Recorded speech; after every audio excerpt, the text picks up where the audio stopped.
Hello, this is Coach Nachi. I am your personal development coach, speaker, and life enthusiast, world-class personal development coach. Today I want to talk to you about Social Impactors Part 2. Hey, Sam Z Designs. I'm sorry I couldn't come on yesterday. I had a horrible headache and it threw my entire day off, so I was just gone. I didn't do much work until towards after the midnight hours. Those are the perks of working for yourself. You can kind of choose your own hours, but when you're done and everything comes to a stop. Thank you for the hearts.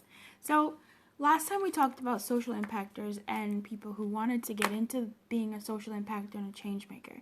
Today's also going to be a quick scope around the same area, but this time I'm talking to the person who's been in the business of social impact, who's been working for organizations or volunteering or leading projects, or who's been in the field for a while, or even the first year or 2 years or so on and beyond. And what I find amongst this population is burnout. Burnout is number one, or losing their passion, whatever you want to call it, or not knowing why it is they're doing what they're doing, not knowing if what they're doing is effective, not knowing if what they're doing is worthwhile, not knowing if they're even making any sort of difference. I categorize all that into burnout. So today I'm really going to talk about a way that you can deal with burnout and an example of how I've dealt with burnout. So as a social impactor and a change maker, you're going to run into pockets in your life where you don't think you're making much of a difference, where you think that what you're doing is just useless, what you're doing is not helping any, what you're doing is not really having any sort of impact at all, not the impact that you wanted it to have.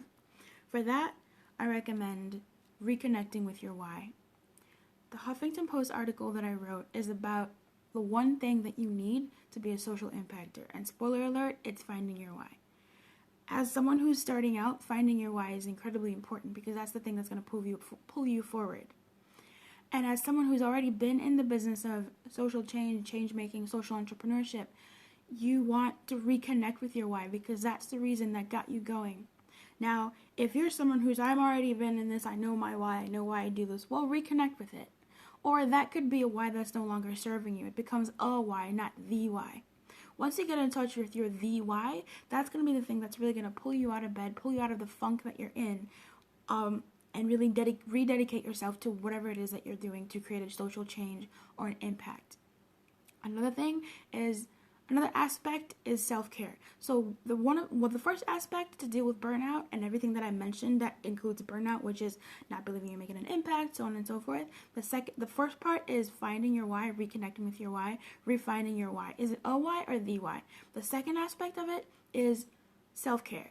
What are your self-care strategies? When you're in the change-making space, when you're in the social entrepreneur space, when you're in the social impact space, that is a very vulnerable space to be in. That's a lot that you're putting yourself under. You're carrying the weight of the world on your shoulders. How are you taking care of you? October is Body Honor October. So if you're in this field right now, what can you do to get yourself in touch with your body? That and what else can you do to just really get yourself in your mind and be centered? So self-care strategy, what's something that you enjoy doing? What I recommend for self-care is something that gets you in flow. So for me, there's something that I talk about on my website, Live Like You Now, which is about 2 methods that I use to deal with self-care. What my self-care strategies are. And one of those is meditation, guided meditation. I really enjoy guided meditations to get me back on track and to get me refocused and to just have my brain and my heart breathe. So this is what I bring to you. To deal with your burnout, reconnect with your why. It's the most important thing. Reconnect with your why.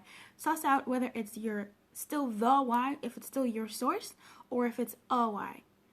And after that, or alongside that, is find good self-care strategies and implement that throughout your days, throughout your weeks, throughout your months. Because the work that you do is important.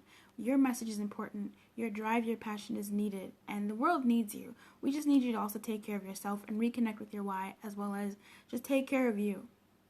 Okay, so this is it for me today. I have to leave. I'm in a hurry. And thank you so much for those hearts, Sam Z. I am your world-class personal development coach. I gotta go. Do you have any questions, Samsy? I am your world-class personal development coach, and I'll be back here tomorrow, same time, I love you too, same time to talk about something good, something awesome.